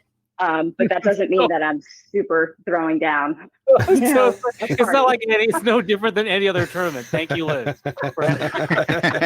No, that's one thing I saw in Murcia was how professional they were getting to bed early, Mark. They really were until that last night, of course. Torres has not showed up to any of these yet. Just wait. Watch what I do to your tournament. But the neat thing about it is that with the Swiss system, usually we're done by 10 or 11 o'clock every night. And that allows you, if you want to hang out with some friends at the bar, you can get some sleep. And on that Sunday night, the last night of the tournament, everybody's done. Everybody heads downtown to the club, especially in Nantes, where it's going to be next time. And so, I love that, and I love the discipline that the United States team showed in 2019, certainly, and it resulted in a huge win. And Liz, you were a big part of that, and thank you for that. Blah, blah, blah. You have no idea what kind of chaos and mayhem I'm capable of. We absolutely do, Mark. We really do. I promise you. We do know. We do have an inkling. Yes. Yeah. So be great. So Liz, it's certainly great to have you back on the show. We'd love to have you anytime. In fact, of course, the door's always open. I appreciate that so much. Yes, it's always a blast. And thank you, Liz. Yeah, and we're looking forward to seeing you out there and competing. And here comes the season. Get ready. And watch out for Mark Torres at Texas State. It's going to be a warm up. It's a warm up for the World Cup. Yeah. Start getting your tolerance up for the World Cup. Yeah. Did Steve Murray talk about the schedule of events? How late are we staying after this one? Yeah. What's neat is they have that extra day on Monday, and usually the tournament, the Texas State Championships, usually end by about 7 or 8 o'clock on Monday, which is really nice. So Yeah, looking forward to it. Looking forward to seeing you there as well. Looking forward to really, and Tom Robinson's even going to be there. Yeah. Looking forward to what's going to be just a tremendous show at Texas State. The fourth major, the fifth, whatever the major it is, it's a major. Right. Yes, Absolutely. it's a major. Looking forward to it. Thanks for having me. Liz, thanks, Liz. We'll see thank you. you so much for joining us. FoosTalk Live, first anniversary celebration. What a party. I mean, talk about the cavalcade of guests we've had. And of course, now celebrating, we're looking forward to the next year. How are we going to top all this, guys? That's my question.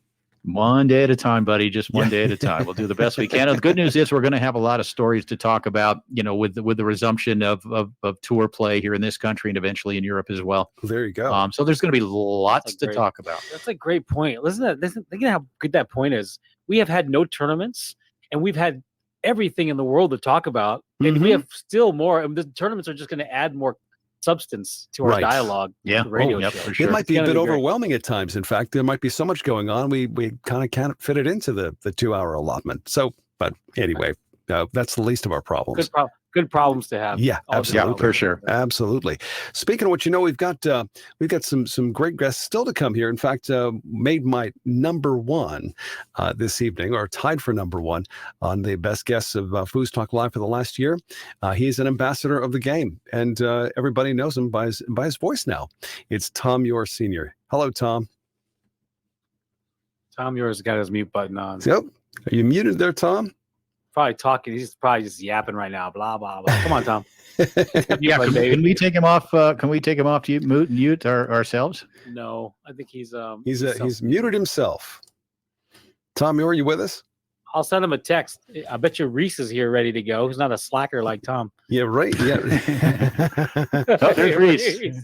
They're Tom. both ready. All right. There's Tom Yore. Let's Hello, go with Tom first. Hey, Tom Yore, how are you, buddy? Still muted. No, he's got something else going on. Tom, why don't you reconnect, dude? Yeah.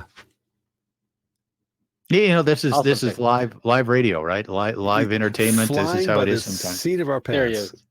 Is he back? Is he here? I'm gonna send Tom a text and he's leaving and coming back. Gotcha. He can wait. Gotcha.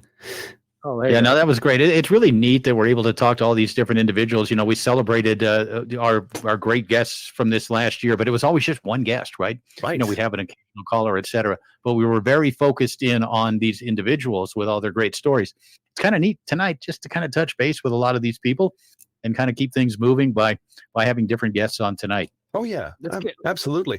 Let's get Rhys in here. Yeah, I think that... And Rhys is up get late. Back in here, man. Yeah, Rhys Roberts is up late. Rhys, welcome from London, England. It's Rhys Roberts, one of our big fans of FoosTalk Live. Rhys, how you doing? It must be us. It must be. It's something we said. I know he's unmuted for sure. I wonder if they should just call him the old-fashioned way by hitting the button on the. Because Liz was fine. Yeah, Liz, are you still here? Everything worked. Yeah, I'm still here. I'm listening. Liz is there hanging out. Liz is a better guest anyways. Let's keep talking to Liz. Okay, I have a Tom Yore story. You guys want to tell your story? Yeah, let's get a Tom Yore story. We'd love to hear it. Okay. So, I started playing in the late 90s, and I'm playing in Florida, playing the local tournaments, and I'm quickly learning who all the top players are, and Tom is like the candidate for mixed doubles. Like he's out of all the girls that played, all the lady players in Tampa, he's who you want to play with at the Florida State and at the Masters in Georgia. Tom. So yeah, like I really wanted to play with Tom Yore, and I had been playing for less than a year, maybe about a year at the time. And I remember asking him, hey, I'm thinking I'm pretty good at this point, which I wasn't. And I remember asking him, hey, let's play mixed doubles, thinking surely he's going to want to play with me because I'm just getting so good. Mind you, I have no idea what good really is out on tour yet. And he let me down pretty easy. He was just like, you're not ready yet. Oh, just simple, you're not there yet, thanks for asking kind of situations. That's my Tom Yore story. But he's a great player, and I actually a lot of my game comes from him. Oh, so you emulate Tom? Yeah, I can see the similarities for sure. And I think you said late 90s. You actually, I think, meant late 80s, right? Yeah, I did late 80s. Yeah, I'm younger and than I am. yeah, and Tom was a young up and coming player at that point as well. But again, an ambassador, a diplomat, and apparently very diplomatic with you in that situation. He was indeed. You know, that Florida style, whether it's Horton, and I don't know if Starcheski was a tic tac guy, but that tic tac and tic tac dead bar pull shot, with all the sneaky straights. That's a Florida Florida staple, and there's so many great players copied that style and did so, and it's a rough and tumble, in your face, aggressive attacking style, like a no mercy. Like Florida's Cobra Kai all the way. There would be no Miyagi-Do, Ralph Macchio. It's all about no mercy. Who was strike the, first, strike hard, no mercy. The actor who actually put that post up there on Facebook this last week, the guy who plays the part of the evil Creasy. Crease. Crease. Yeah, he plays Crease. And I was like, wow, this is really cool. He mentions everybody's name, and he's like, if you don't show up, you're chicken. You're not worthy. It's like, okay, that's kind of cool. I wonder how they got. Is it Tom Brewer that runs that tournament? Tommy Brewer, yes, down in Florida. And I was thinking about it. If there was a movie about Todd Lafredo, I think Ralph Macchio would play Lafredo. Don't you think so? That's true. Ralph Macchio's too big. He's got too much muscle. Hey, let's go to the waiting room, because that's where Tom is. Tom's able to talk in the waiting room. He can't get in the general chat. Oh, gotcha. So let's get in the waiting room and talk. Tom, you there? Tom, are you with us? I'm with you. Can you hear me? There you are. Welcome to FoosTalk Live. We're glad that you could make it. No, it's something technical must have happened, but there you are. Yeah, I'm gonna have to write a letter to the Discord people and tell them if there's something wrong with this. That is so Tom Yore. That is so Tom Yore. We're gonna write a letter. Great to hear your voice, let's make sure they can hear us. Let's make sure they can hear us. I'm not sure we're actually in the chat. Do we have to be in the general? No, I think we're good. Okay. Yeah, I think we're good.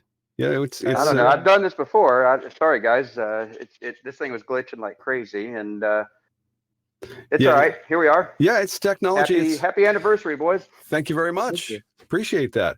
No, it's live broadcasting. We fly by the seat of our pants, and whatever happens, happens. Right? That is what it is. Last time we talked to you, in fact, you rescued us. You pulled us from a fate worse than death. Funny stuff. Yeah, the funny thing is, he didn't even realize it. I don't think he heard that part of the show, and he came on at the end, and we thought, "Oh, Tom's here to rescue us," and you did, but you had no idea what had transpired just moments before. Funny story, because I jumped in because I was listening.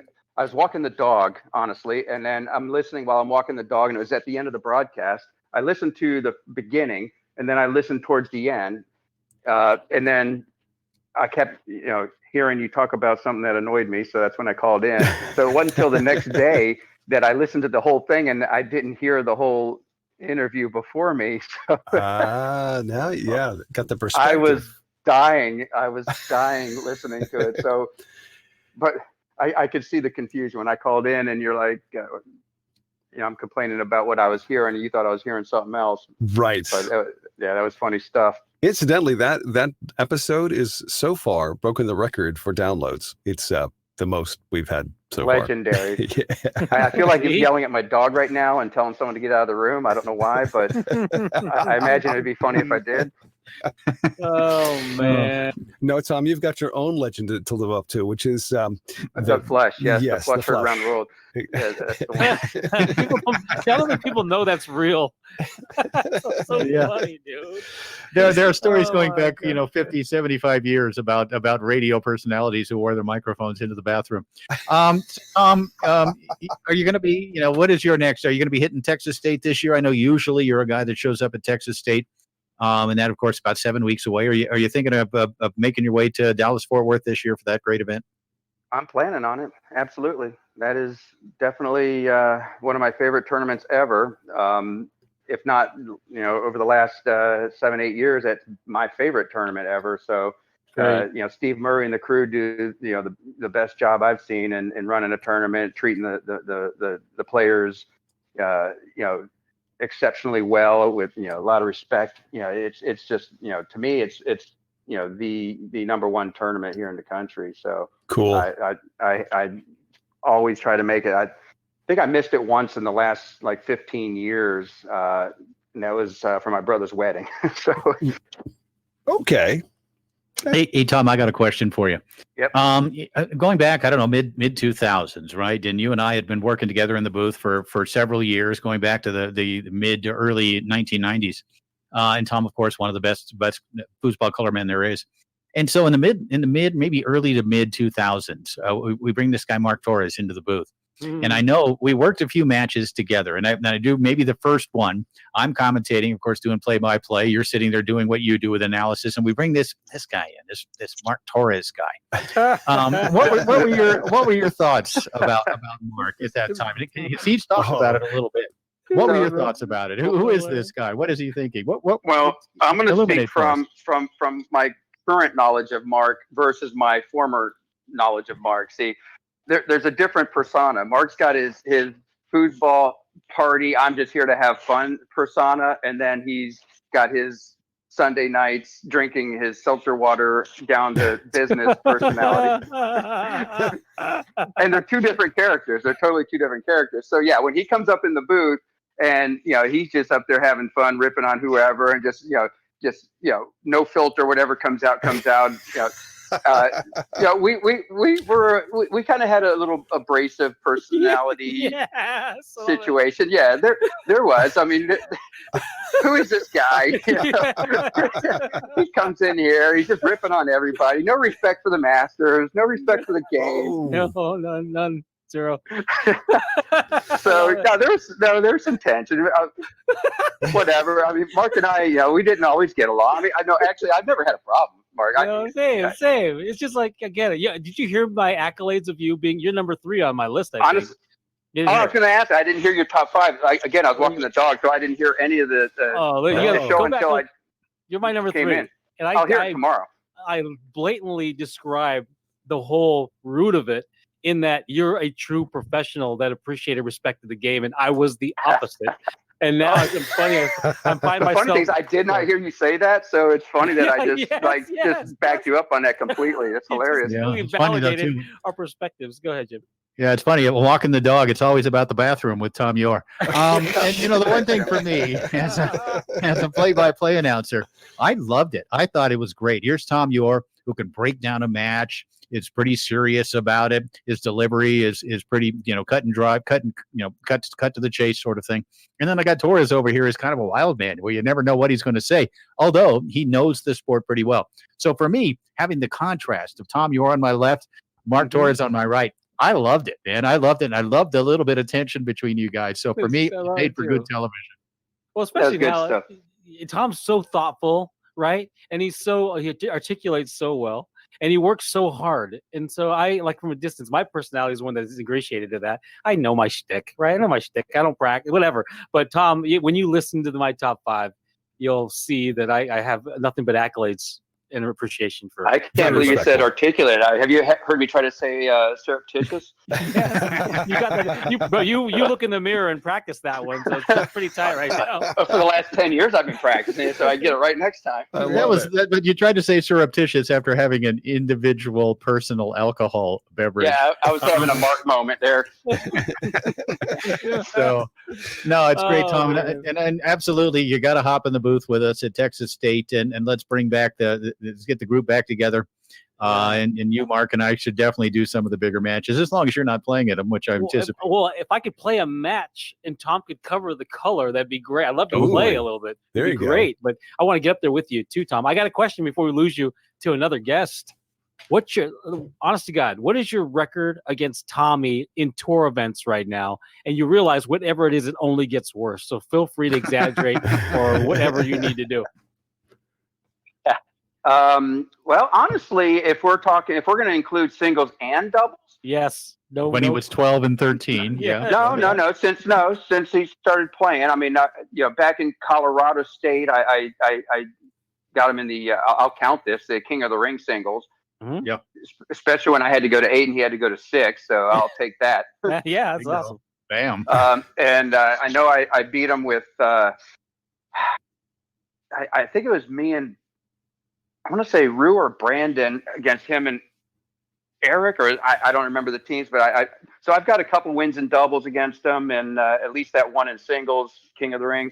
And then he's got me a few times in singles and a few times. So he might be 1 or 2 up on me, but yeah, I do. Well, actually, you know what? Yeah, he's definitely on the upswing, but I've been practicing, so I'm ready. So when you're playing at home to see who walks the dog, who usually wins that one? Heard the story. Yeah, I think he's been dodging me lately because I've been practicing. So I'm see sure what happens. Tom, I'm sure he's terrified. I'm sure he's freaking out about your 3-bar. Just messing with you, man. Oh, yeah. It's a work in progress, of course. Hey Tom, did you get signed up for the Beachtown Beatdown? Did you make sure you got into that? I did. Cool. Yes, I did. Yeah, we're there, man. Yeah, you got to jump on that quick, man. Tommy and Dana, they don't take anything. They want you signed up, and apparently you did because it's closed now after about 3 days. But looking forward to seeing you there. Looking forward to seeing you to Texas State. Just looking forward to seeing you, buddy. Yeah, me Yep. too. Hey, quick IPA update, Jim. I've got that Stone IPA from your old stomping grounds there in Escondido, California. I know it's not too far from LA where you grew up. I lived in Escondido at one point. Yeah. Oh, you did? I didn't even know that. Yeah, that Stone IPA is great. I've had that a couple of times. That's real good stuff. Yeah, the Stone, one of the originals. One of the 5 kind of the Mount Rushmores of IPA. Stone would be on there. Awesome. Quick. I heard you when I was walking the dog. I heard you talking about or talking with Mike Green, and heard a little bit of Liz on there as well. It reminded me of the Northdale Fun Center, or actually it wasn't called that. It was the Northdale Billiards. And I remember a match against Green. This is when I was just a young whippersnapper coming up, and Green didn't take lightly to the new guys, stroking dead bars on him. And I'm sitting there, he uses this dynamo reverse D, and leading with the 2-bar, and I'd been doing nothing but practicing my dead bar pull shot. So he's leading with the 2-bar, and I'm just stroking it around him, and I'm feeling good. And I said, it's like a big point. I score it, and I'm like, you can't stop it or something like this. He grabs the score beads and just rips them right off the table, and the beads go flying everywhere. He lifts the table up. It goes on, 2 legs and bounces back to 2 legs, and then he rips the score beads off. And I'm like 19, 20 years old. And I'm like, okay. This guy just freaking snapped. And I don't think I hit another long on him again for the rest of the night.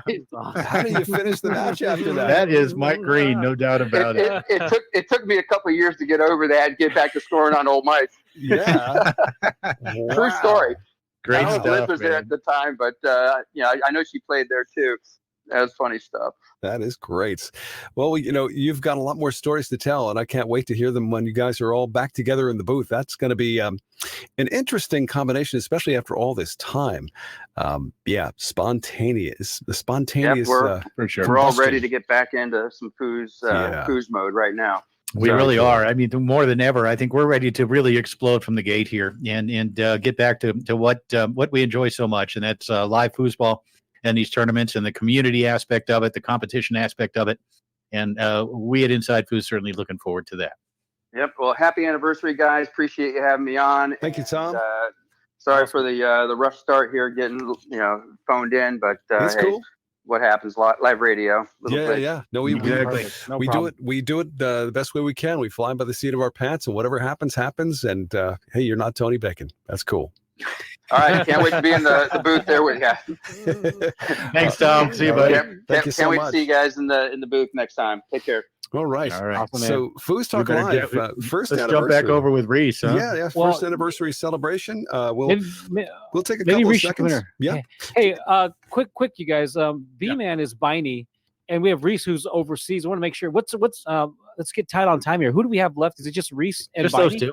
Yeah, we're actually on time, believe it. All right, great. Let's. I want to make sure Beine knows because Beine has a great story to tell. So Rhys is overseas, obviously late for him. Let's get Rhys. But I don't know if Rhys wants to come in here. So we'll just jump back into the general, and we'll do that in 3, 2, 1.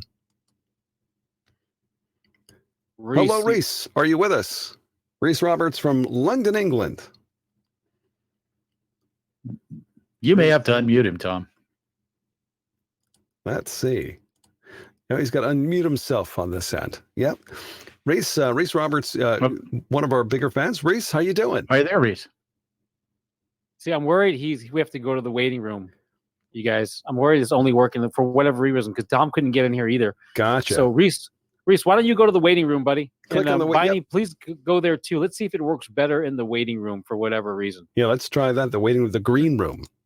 In 3, 2, 1. And we are live with the FoosTalk Live. It's the first anniversary celebration, and we are flying by the seat of our pants here. Let's see if we can get Rhys Roberts on with us. He's calling in from London, England, where it's probably 3 a.m, I think. There's Rhys. Are you with us? Hello, can you hear me? We got you. We can hear you, yeah. Ah, right. Sorry about that. I don't know what's going on there. No, it's not you. It's something to do with this Discord that we're using. So Discord app, yep. Yep. But you're on. So thank you so much for joining us, and thank you so much for your anniversary greeting that you sent us. It's a pleasure, and thank you for doing the shows for the last year. As Steve Murray said, it's some foods to look forward to every week. Right. Understood. So I know the last time we talked, you're also doing some work on the air. Give us an idea what's happening with the podcast there. Well, it's run by Will Hawkes, and he did another one today. I don't know if anyone tuned in. Well, I know Mark did, and it was with Steve Lyle, your CEO, talking about his history as well as a bit about Inside Foods and what's going on there as well. So yeah, Will runs them every couple of weeks, something like that. It's not as frequent as Inside Foods, but or FoosTalk Radio, but yeah, he runs them every couple of weeks. And for those of you didn't hear Steve Lyle and want to hear it, it's available on the British Foosball Association YouTube channel if you want to find Excellent. it there. Yeah. Excellent. Yeah. Steve Lyle, the new CEO of Inside Foods, who's doing such a great job for us. And if anybody saw the interview we did with him last week talking about the vision of Inside Foods, and I'm sure that was addressed today as well. So Rhys, I know things are still pretty much shut down in England. Yeah. I know you're itching to play. I know you want to get back out there and play. You're a huge foosball fan, huge foosball man. What's it looking like for you? When do you think you might be able to get back out and play a little bit? I don't know. I know that I think that later on, before the end of May, Inside Sports will be allowed again, and sometime in June, they basically hope to lift pretty much all the restrictions. But from a person, so I guess there will be DYPs and things like that probably starting then. From a personal point of view, I'm not sure I still feel that safe enough to go and do that sort of thing. Right. But I do expect that some people will be starting to do some stuff probably around about May or June. What's the status of vaccination there in England? Yeah, a lot of people have had more than half the population have had their first jab. Mm-hmm. I've had my first one, and I need to get my second one sometime within the next couple of months. Great. But of course, even then, you don't know how long any immunity will last for and all that sort of thing. So all that's got to play out. So being over 60, I'm a bit more wary than those who are younger, I think. So, you and me both. Yeah. Right. Yeah. They'll probably go charging ahead, and I'll wait and see what happens. Yeah, it's still a bit up in the air, and I think because everybody's so impatient, it's difficult to say that everybody's going to follow the protocols. But hey, so what do you want to do? What's the first tournament you'd like to go to in Europe if it were to come back on? Well, I would like, before the lockdown started, I was planning to go to all the World Championships. Gotcha. In Europe. So I was going to go to the Bonzini, Leonhardt, Garlando, and Roberto Sport. Wow. And I'd also booked to go to Las Vegas. Oh. But that got cancelled, obviously. So, but I'd like to go to the States and do either the Worlds or Las Vegas, if possible. No doubt. But when all that will happen for me, I don't know. But I'm not as optimistic as most other people, I guess. That's just me. Right. Understood. So, Understood. Yeah. Well, I mean, it's better to be cautious than sorry, for sure.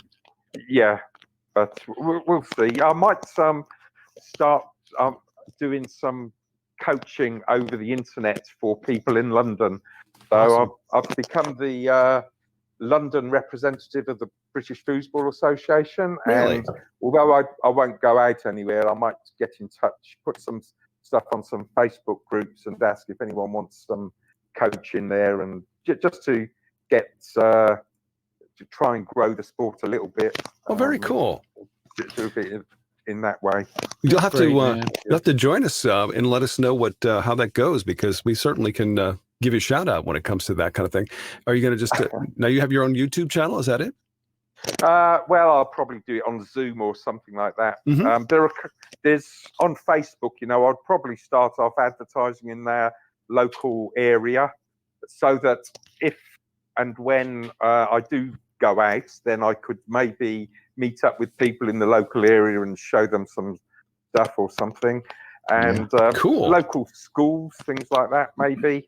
But there are some other Facebook groups I've got my eye on where they have events in London, for example. So maybe I'll contact those, put something out on those pages and see if people might be interested in some stuff. Well, now that you're an internet influencer, thanks to FoosTalk Live and your appearance on here and your ability to stay up very late at night, but we sure appreciate you joining us tonight. Thank you for the very kind words about FoosTalk Live, and we look forward to sitting down and having a club soda with you here at some point moving forward. Thanks for joining us, Rhys. We're going to have to get to our next guest, Rhys, but I want you to know that when you're ready to do that coaching thing, we support anybody who wants to do good things. That's right. Foosball. Yes. So you let us know when you're ready to do that. We'll be behind you 100%.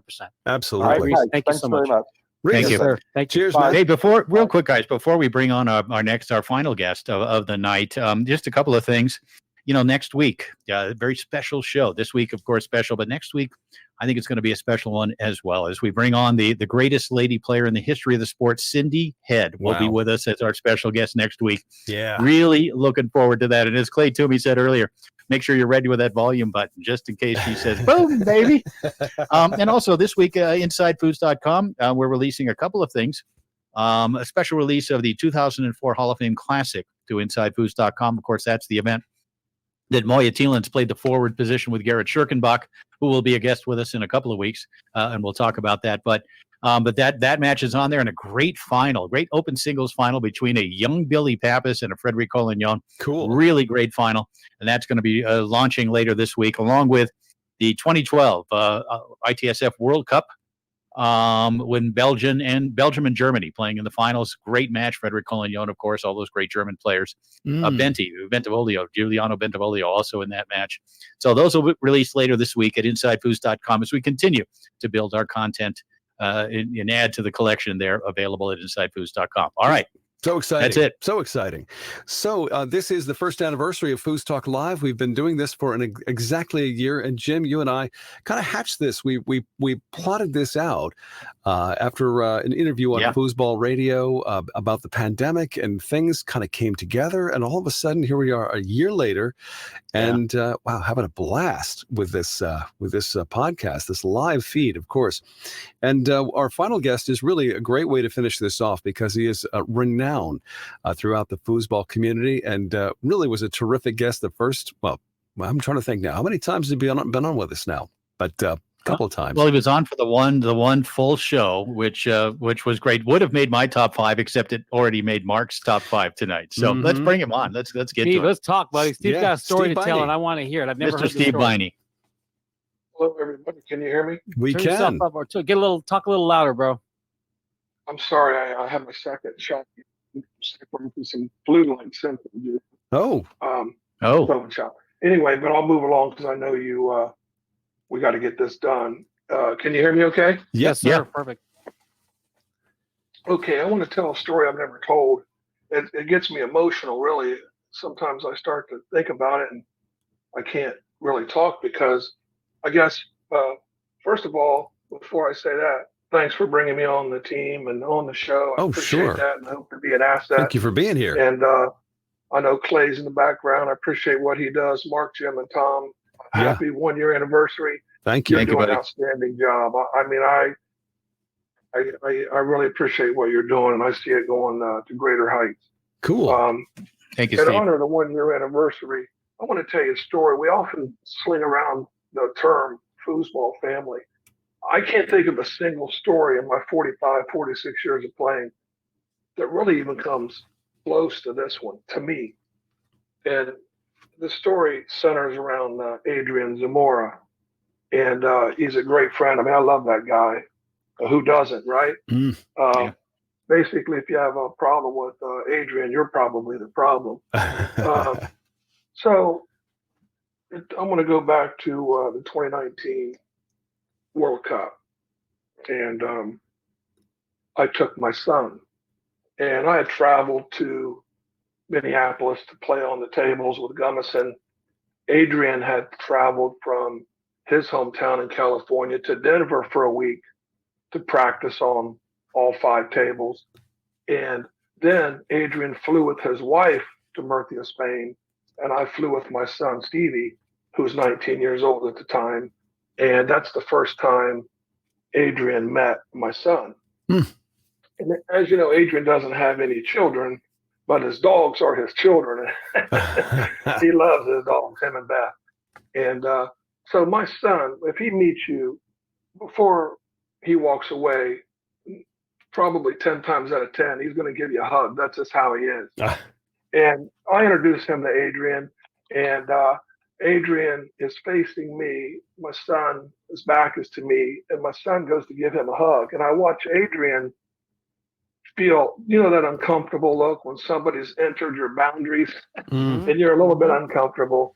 And I could tell that look, but that quickly faded because then the competition started.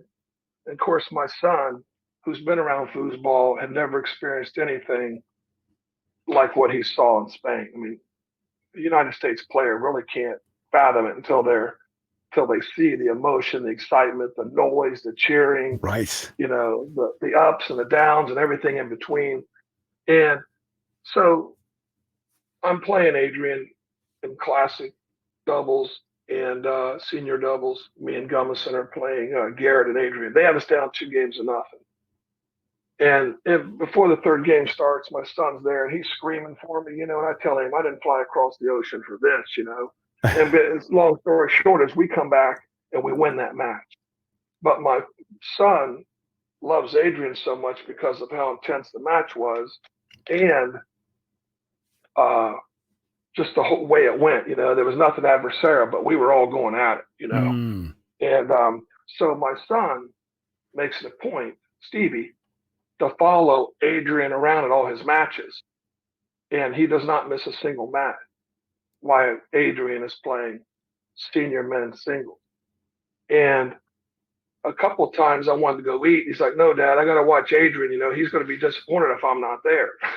So he's screaming for Adrian loud, okay? And right before, the night before we had to play the team event, we were heading back to the hotel.